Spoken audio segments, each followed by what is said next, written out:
বন্ধু good morning, welcome back to my channel জয়গুরু। এখন বাজে 8:13।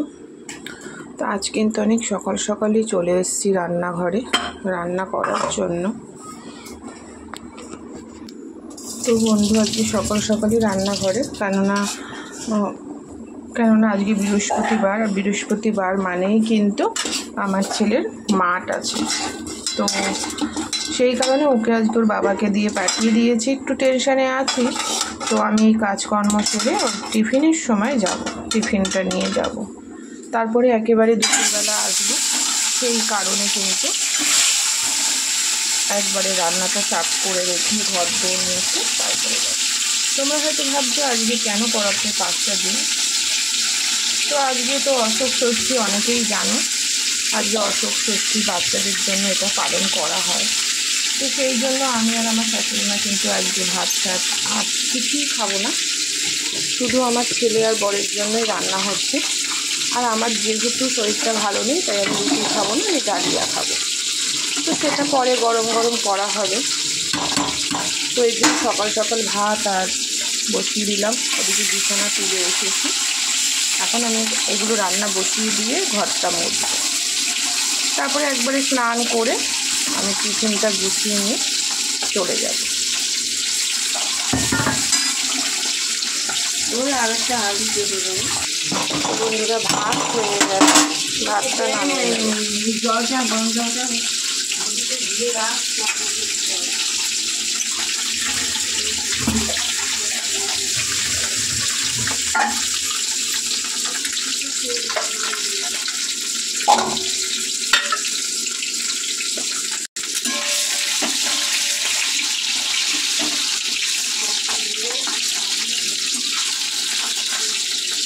দেখুন, দেখো ডিমগুলো ভেজে নামিয়ে নিয়েছি, আলুগুলো ভাজবো না, একবারে কষিয়ে নেব।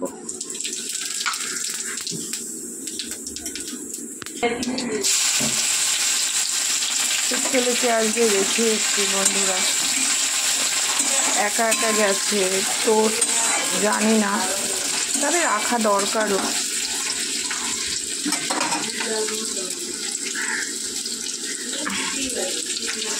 মাছের ঝোলটা, ডিমের ঝোলটা বসিয়ে একবারে টমেটোটা আজকে খুব শর্টেই করছি, টমেটোটা বসিয়ে দিলাম, লবণ অ্যাড করে দিই। তো বন্ধু আজকে শর্টকাট করছি, কারণ 9টার মধ্যেও হবে কিনা জানি না। ঘর মুছবো, তরকারিটা বসিয়ে রেখে গিয়েই ঘরটা মুছবো, তারপরে স্নান করবো, রেডি হব, ততক্ষণে টিফিন দিয়ে দিলেই হয়ে গেল। এই একটা টেনশন, আগে পাঠাবো, কিন্তু সব বাচ্চারাই মোটামুটি থাকে বন্ধুরা, আসলে ছাড়তে তো হবেই বলো। ভাতে আলু উচ্ছে সেদ্ধ দেওয়া হয়েছে আর ডিমের ঝোল, ওরা দুজন খাবে, হয়ে যাবে।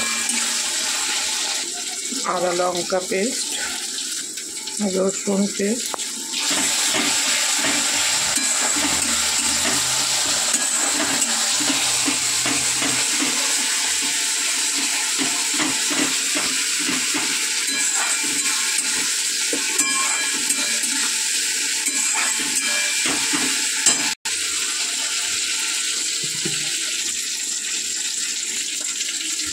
একে একে কিন্তু সব মশলা, হলুদ গুঁড়ো, লঙ্কার গুঁড়ো, জিরের গুঁড়ো সবই দিয়ে দিলাম।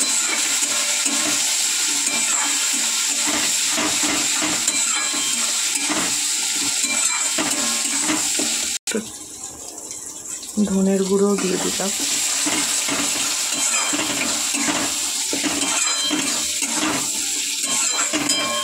দেখো বন্ধুরা কত সুন্দর। এবার কিন্তু আমি আলু ডিম একসাথেই দিয়ে দেবো, যেহেতু আলুটা ভাজিনি, সেই জন্য আলুটা দিয়ে দেবো। আর ডিমটা দেবো এই কারণে, ডিমের মধ্যে যতটা কষা হবে, ঝুলে থাকবে, সুন্দরভাবে ঝোল মশলা সব ঢুকবে। আমার ছেলে খেতে খুব ভালোবাসে,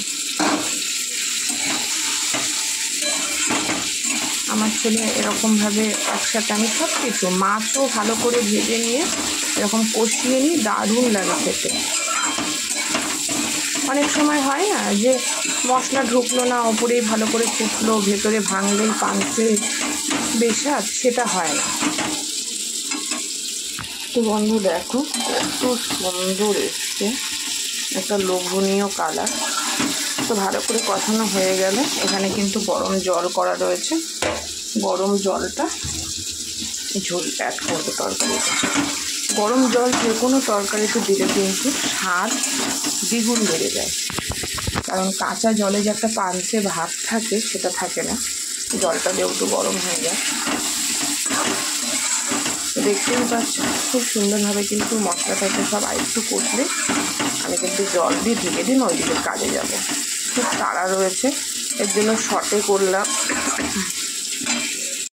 টিফিন হওয়ার সময় হলে আমার বান্ধবী আছে, ওর ছেলেও শিখেও ফোন করবে, এখনও আসেনি। যতক্ষণ না আসে ততক্ষণ ফোন এলেই টেনশন। তো বন্ধু আমি রান্না করলে আমি বুঝতে পারি না যে কষে গেছে কিনা, আমাকে অন্য কাউকে জিজ্ঞেস করতে হয়।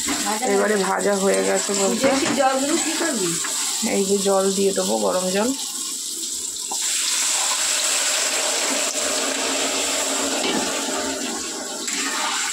ছেলে বলে গেছে এইভাবে ডিম খাবে।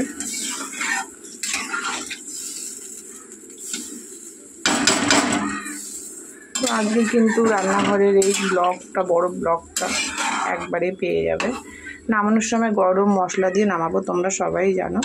ধনে পাতা না হলে গরম মশলা, তো ধনে পাতা দেবো না, এখনও ধনে পাতার সিজন হয় আর গন্ধটাও এখন ভালো লাগে না। গরম মশলা দিয়ে নামাবো। তো চলো আমি ওইদিককার কাজগুলো সেরে নিই, আমার রান্নাঘরের কাজ মিটে গেছে। তো চলো।